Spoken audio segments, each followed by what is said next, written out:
আহারে অনাহারে বিবেকানন্দ। এটা এক আশ্চর্য কাহিনী। এই আশ্চর্য কাহিনী কেমন লাগলো কমেন্ট করে জানাবেন। লাইক, শেয়ার ও সাবস্ক্রাইব করতে ভুলবেন না যেন। শুরু করছি আজকের গল্প, আহারে অনাহারে বিবেকানন্দ। বন্ধুরা, আজ আমি আপনাদের শোনাতে চলেছি এমন এক সত্য ঘটনা যেখানে অপমানের সামনে নীরব থেকেও একজন মহাপুরুষ কিভাবে ঈশ্বরের কৃপা লাভ করেছিলেন। এই গল্প শুধু একজন সাধুর নয়, এটি বিশ্বাস, সহ্যশক্তি আর ভগবানের অদৃশ্য লীলার এক অসাধারণ উদাহরণ। চলুন শুরু করি। স্বামীজি ট্রেনে যাত্রা করছিলেন। তারিঘাট স্টেশনে গাড়ি থামলে স্বামীজি নেমে পড়লেন। তখন সূর্যদেব একেবারে মাথার ওপর, ভর দুপুরবেলা।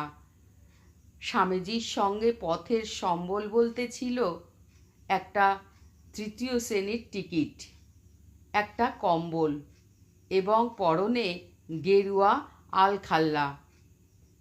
সঙ্গে আর কিছু মানে একটু জল পর্যন্ত ছিল না। তিনি প্ল্যাটফর্মের ছায়ার নিচে বসতে গেলে চৌকিদার তাকে সেখান থেকে বের করে দিল। উপায় না দেখে তিনি তার কম্বলটা পেতে ওয়েটিং রুমের বাইরে একটা খুঁটির গায়ে হেলান দিয়ে বসলেন।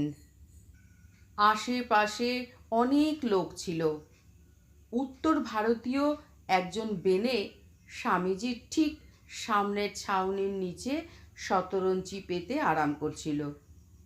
স্বামীজির ক্লান্ত শুষ্ক মুখ দেখে নানা রকমের বিদ্রূপ করতে লাগলো। ট্রেনের মধ্যেও স্বামীজিকে নিয়ে তারা অনেক রকম ঠাট্টা তামাশা করছিল।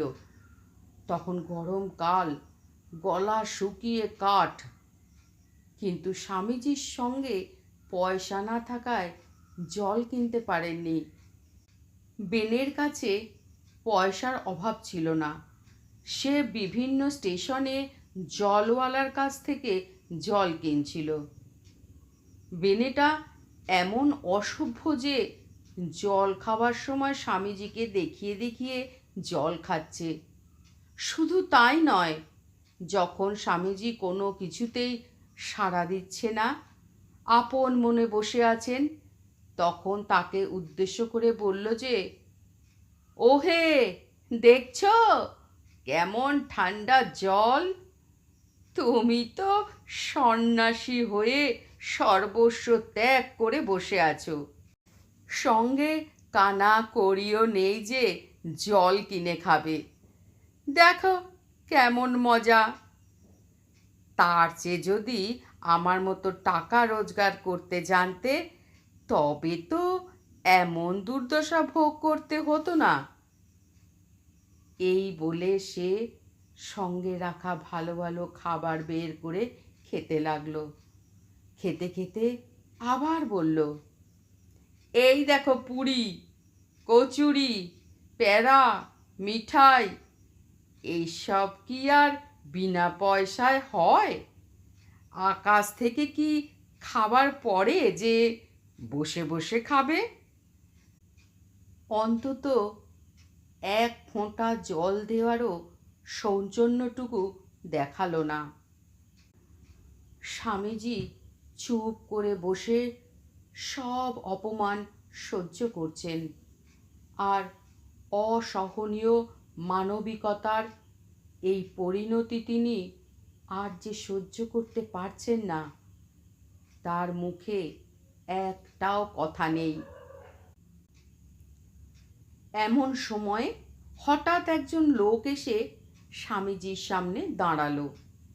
তার ডান হাতে একটা পুঁটুলি ও লোটা এবং বাঁ হাতে এক কুঁজো জল ও একটা শতরঞ্চি। কয়েকবার এদিক সেদিক দেখে স্বামীজির কাছে এসে বলল, বাবাজি, আপনি রোদে বসে আছেন কেন?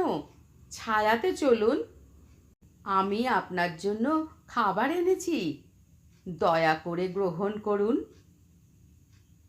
এ কি দৈবলীলা! স্বামীজি অবাক হয়ে লোকটার দিকে তাকিয়ে রইলেন। বেনে লোকটাও সব দেখছিল। সব দেখে শুনে সেও অবাক। লোকটা স্বামীজিকে খাবার গ্রহণ করার জন্য বারবার অনুরোধ করতে লাগলেন। স্বামীজি বললেন, ভাই, আমার মনে হয় তুমি ভুল করে আমার কাছে এসেছো। তুমি ভুল করছো, আমি সে নই।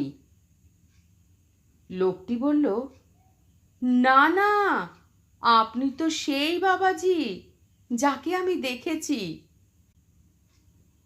স্বামীজি আবার অবাক হলেন।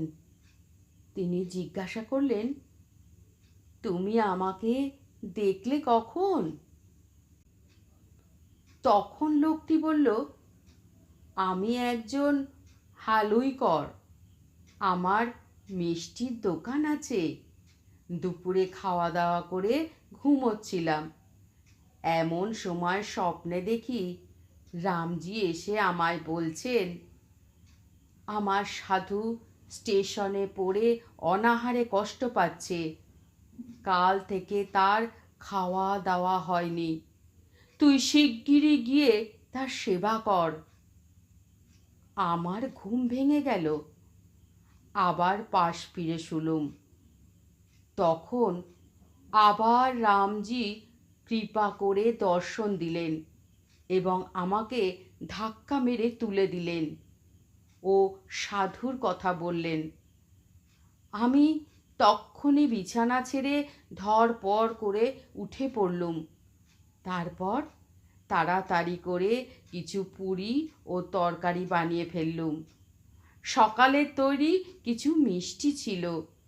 জল, তামাক আর ওই সব খাবার নিয়ে স্টেশনের উদ্দেশ্যে রওনা দিলাম। স্বামীজি বললেন, কি করে জানলে আমি সেই সাধু? লোকটা বলল, আমারও প্রথমে সন্দেহ হলো। তারপর চারিদিকে তাকিয়ে যখন দেখলাম আর কোথাও কোনো সাধু নেই, তখন বুঝলাম যে আপনি সেই সাধু। এরপর স্বামীজিকে নিয়ে ছায়ায় বসিয়ে সব খাবার তাকে খাওয়ালেন। খাওয়া শেষ হলে হাতে জল ঢেলে দিল। তারপর তামাক সেজে দিল। স্বামীজি তাকে ধন্যবাদ দিতে গেলে তিনি বললেন, না না স্বামীজি, আমায় ধন্যবাদ দেবেন না। সবই সেই রামজির লীলা। এই সব শুনে ওই বেনে লোকটি আর বুঝতে অসুবিধা হলো না যে স্বামীজি কোনো সাধারণ সাধু নন। তিনি একজন উচ্চ স্তরের সাধু।